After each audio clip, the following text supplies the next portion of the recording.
TV Bharat news channel के पत्रकार शोहब सलमानी ने बताया कि आज दिनांक को भाजपा के वरिष्ठ नेता एवं प्रसिद्ध समाजसेवी पंकज त्यागी ने मीडिया से बात करते हुए कहा कि उत्तर प्रदेश और केंद्र की सरकार को जो दोष दिया जा रहा है वो बिल्कुल गलत है। सरकार की कोई गलती नहीं है, प्रशासन में बैठे हुए जो अधिकारी हैं उनकी लापरवाही एवं जनप्रतिनिधियों की गलत नीति के तहत ये सब हो रहा है। जैसा कि आप सब जानते हैं, प्रसिद्ध समाजसेवी पंकज त्यागी हमेशा ही अपने बेबाक अंदाज के लिए जाने जाते हैं। उसी अंदाज में आज वो फिर दिखाई दिए। उन्होंने अपनी सरकार के जनप्रतिनिधि एवं प्रशासन के अधिकारियों को मीडिया के माध्यम से करारा जवाब दिया। आइए दिखाते हैं आपको मीडिया से बात करते हुए वरिष्ठ भाजपा नेता एवं प्रसिद्ध समाजसेवी पंकज त्यागी ने क्या कहा। देखिए साहिबाबाद से पत्रकार शोहब सलमानी की विशेष रिपोर्ट।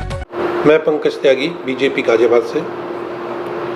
आज आप भाई इंटरव्यू लेने आए हैं, ऐसे परिस्थिति में मैं आपका बहुत बहुत आभार प्रकट करता हूं। आप जो चाहें पूछ सकते हैं। अस्पतालों को लेके क्या कहना है आपका, कैसे नकली कसे लगे? देखिए, मैं साफ तौर पे एक बात कहूँगा कि अस्पताल इस समय अस्पताल एक ऐसी जगह हो गई है जहाँ सिर्फ और सिर्फ पैसा इकट्ठा किया जा रहा है। उन्हें कोई मतलब नहीं है आपकी बीमारी से, उन्हें कोई मतलब नहीं है कि आप मरीज को क्या चीज़ चाहिए क्या नहीं चाहिए।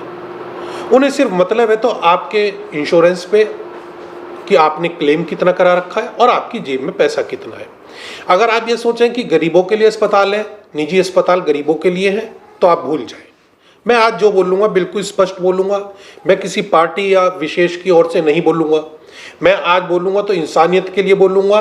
जो भाई मेरी बात को गलत समझे वो गलत समझे, जो अच्छा समझे वो अच्छा समझे, लेकिन आज मैं जो बोलूँगा इस इंसानियत के लिए। तो अभी आपने जैसे कहा कि हॉस्पिटल, अगर आप लोग बागों के गलत, हमारा ही प्रशासन और हमारे ही लोगों ने सरकार की छवि खराब कर दी है। प्रशासन ने सरकार की छवि खराब कर दी है। कुछ जनप्रतिनिधि हैं जिनके कर्मों की वजह से हमारी पार्टी की छवि खराब हुई है। देखिए, प्रशासन ने, आप इस समय आप लोग भी पत्रकार हैं, मैं एक पार्टी से संबंध रखता हूं और सबसे पहले आप भी इंसान हैं, हम भी इंसान हैं। आप अपना मोबाइल उठा के फोन मिलाइए किसी भी प्रशासनिक अधिकारी को, कोई नंबर नहीं मिलेगा। आप किसी भी हॉस्पिटल में आप पता कर लीजिए, आपको बेड नहीं मिलेगा। मैं ये पूछना चाहता हूं, अगर आप हॉस्पिटल खोले बैठे, जब आप पैसा देते हैं तो बेड क्यों मिल जाता है? कैसे मिल जाता है बेड तुरंत? प्रशासन, देखिए, आप वहां जाएं, पैसे नहीं, पैसा है तो आपका इलाज संभव है। गरीब आदमी के लिए कहीं नहीं है। मैं फिर एक चीज कहूंगा कि मैं किसी सरकार या पार्टी की ओर से नहीं बोलने बैठ रहा है, लेकिन जो ठीक है मैं उसे ठीक कहूंगा, जो गलत है उसे गलत कहूंगा। ऊपर से कोई कमी नहीं है, ना योगी जी की ओर से ना मोदी जी की ओर से कोई कमी नहीं है। उसको पहुंचाने उसमें कमी है। आज प्रशासन जो हरकतें कर रहा है, ये सबसे बड़ा प्रशासन पे सवाल है। मैं साफ तौर पे कहूंगा कि जितनी कालाबाजारी हो रही है इसमें प्रशासन मिला हुआ है। नहीं तो एक दिन लगता है कालाबाजारी ठीक करने में, एक दिन। मैं ये कहता हूं, जब और केस खुल सकते हैं तो कालाबाजारी तो बहुत छोटी चीज है। कितनी बार आप अभी मेरे भाई आपने देखा होगा कि ऑक्सीमीटर आता है, एक ऑक्सीमीटर 800-900 रुपए का है। आज आप किसी भी उस पे चले जाएं, क्या नाम है, मेडिकल स्टोर पे 3000 रुपए का दे रहे हैं। शासन सो रहा है? क्यों नहीं भेजते अपने आदमी, पैनल क्यों नहीं बनाते? हर दवाई की दुकान को चेक करो। मैं ये नहीं कह रहा कि फ्री में दवाई दी जाए, लेकिन रेट टू रेट दी जाए जैसे पहले चल रहा था। हमारे जनप्रतिनिधि खो गए हैं। आप पूरे गाजियाबाद को उठा लीजिए, मुरादनगर को उठा लीजिए, मोदी नगर को उठा लीजिए, कहीं कोई दिखने को तैयार नहीं। कोई प्रशासन से, कोई अधिकारियों से पूछने को तैयार नहीं कि क्या हो रहा है।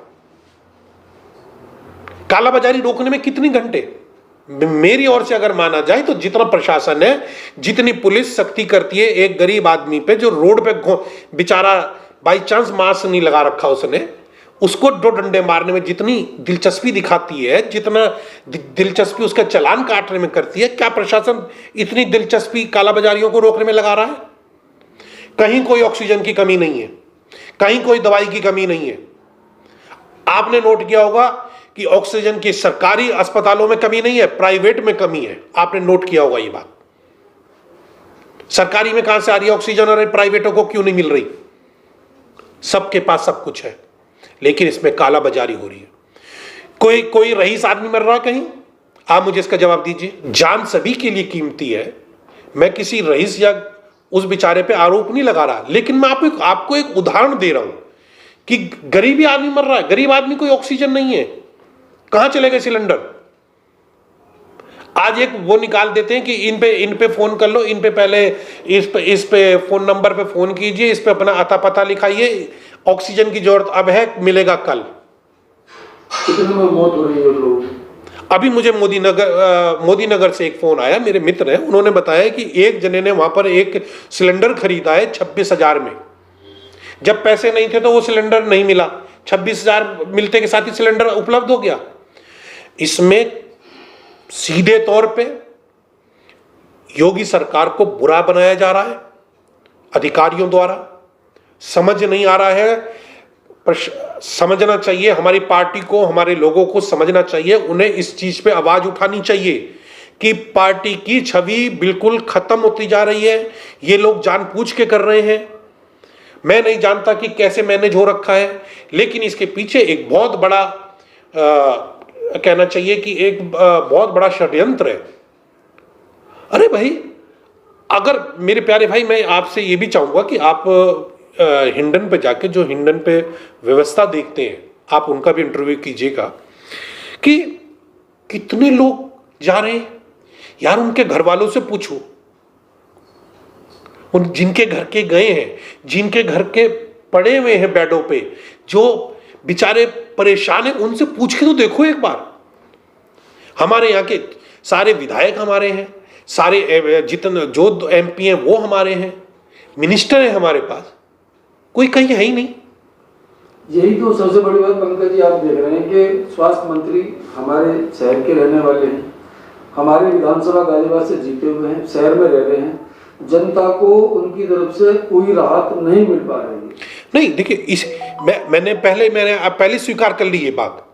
मैं बेशक बीजेपी पार्टी का हूं, लेकिन हमारा एक कर्तव्य बनता है। आप एक जनप्रतिनिधि हैं तो आपका एक कर्तव्य है, और अगर आप उसे निभा नहीं सकते तो छोड़ दें। और जो बात आपने बताई कालाबाजारी वाली, उसको लेकर के एक लोनी विधायक ने एडीएम सिटी पे आरोप भी लगाए थे और उन्होंने रिकॉर्डिंग भी मीडिया को दी थी। नहीं देखिए, उन्होंने वो जो शिकायत करी थी वो उनकी समझ से थी, ठीक है। उनको लगा, उन्होंने शिकायत करी। मुझे आज लग रहा है तो मैं भी कह रहा हूं। देखिए मैं आपके सामने बैठा हूं, आप पत्रकार बंधु हैं, प्रेस वाले हैं, आप लोग सारे शहर में घूमते हैं, सारे में निकलते हैं। मैं नहीं बोलूंगा तो आपको पता नहीं चलेगा क्या? आपको पता चलेगा। ये तो आप जो मैं बोल रहा हूं, अगर वो गलत है तो ये तो स्वयं आप भी जानते हैं। पंकज जी, एक सवाल ये है, क्या लगता है कोरोना है या कुछ और है? देखिए, ये कोरोना तो है, इसमें कोई दो राय नहीं है, लेकिन उसके साथ साथ देखिए, कोरोना पहले भी आया था, लेकिन उसके साथ साथ इस बार ये 5G का भी रिएक्शन है और बहुत ज्यादा मात्रा में है। मैं आपसे एक चीज पूछना चाहता हूं कि क्या एकदम ही ऑक्सीजन की इतनी कमी पड़ गई? क्या एकदम इतने लोग बीमार पड़ गए? अभी पीछे ये कुछ समय पहले आपने देखा था, कुछ पक्षी मरे, उनको 1 मिनट में ये कह दिया गया कि बर्ड फ्लू था। ये पता नहीं करा गया कि आप साइंटिस्ट हैं, आप डॉक्टर हैं, आपको किस लिए गवर्नमेंट पैसा देती है, उसका पता कीजिए कि कारण क्या था। हर चीज को कि एक बुखार हुआ कि ये कोरोना है। अरे फ्लू भी तो हो सकता है, वो वायरल भी हो सकता है, आप उसका पता तो कीजिए। देखिए, मैं ये चाहता हूं कि एक पैनल बनाए, गवर्नमेंट आज ही बनाए, और पूरा गाजियाबाद इतना बड़ा नहीं है जितनी सरकार है। एक 2 आदमियों को सजा दे दीजिए, पूरा गाजियाबाद ठीक हो जाएगा। इसमें आप मानते हैं सरकार दोषी है? मैंने, मेरे प्यारे भाई, मैंने आपसे फिर एक बात कह रहा हूं, दोबारा कह रहा हूं, खोल के कह रहा हूं, सरकार नहीं, प्रशासन दोषी है। सरकार ने कोई कमी नहीं छोड़ी है। देखिए, पेड़ होता है, जड़ से निकलता है, जड़ खराब नहीं है, टहनियां खराब हो रही हैं। तो उस पर सरकार आपकी जो है खामोश क्यों है? यहाँ के अतुल जी भी जो है कई बार यहाँ की जनता गई है, लेकिन वो देखिए, मैं, मेरे प्यारे भाई, मैं किसी नेता के बारे में कुछ नहीं बोलूंगा।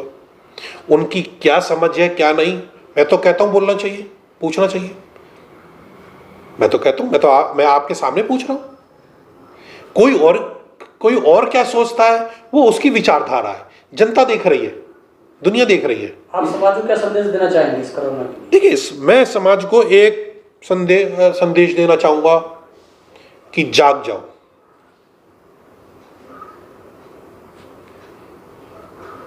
बीजेपी के लिए मत जागो, समाजवादी पार्टी के लिए मत जागो, कांग्रेस के लिए मत जागो, बसपा के लिए मत जागो, सपा के लिए मत जागो, अपने लिए तो जाग जाओ।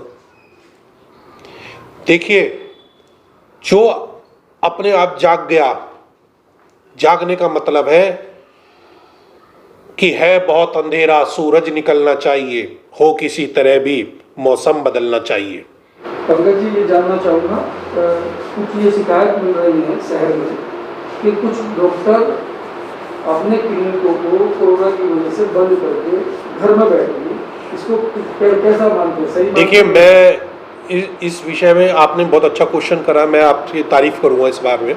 मैं भी बोलना चाह रहा था कि कुछ डॉक्टर ऐसे हैं, सभी नहीं, इस समय देवदूत भी हैं और बुरे भी हैं, दोनों बात कह रहा हूं मैं बिल्कुल फ्रैंकली बोल रहा हूं। कुछ लोग ऐसे हैं जो अपने क्लिनिक बंद करके अपने घर सो रहे हैं। जिस समय देश को, समाज को जरूरत है, वो अपने घर पे सो रहे हैं। जब पैसे कमाने की बात आती है तो वो उन्हें क्लिनिक को खोल लेते हैं। ऐसों पे तुरंत कार्रवाई हो, जल्द से जल्द वहां पुलिस पहुंचे, उनके लाइसेंस निरस्त करे, या तो उन्हें खोलने को कहे, या अगर वो नहीं खोलते तो लाइसेंस निरस्त करे उनके। और मैं फिर आपसे कहूंगा आपके चैनल के द्वारा कि हॉस्पिटलों में, दवाई घरों में, और जहां कालाबाजारी हो रही है खाने की भी, इस पे तुरंत कार्रवाई होनी चाहिए। प्रशासन को पैनल बनाना चाहिए और इसमें लेट नहीं करना चाहिए। मेरी ओर से तो आज ही बन जाना चाहिए।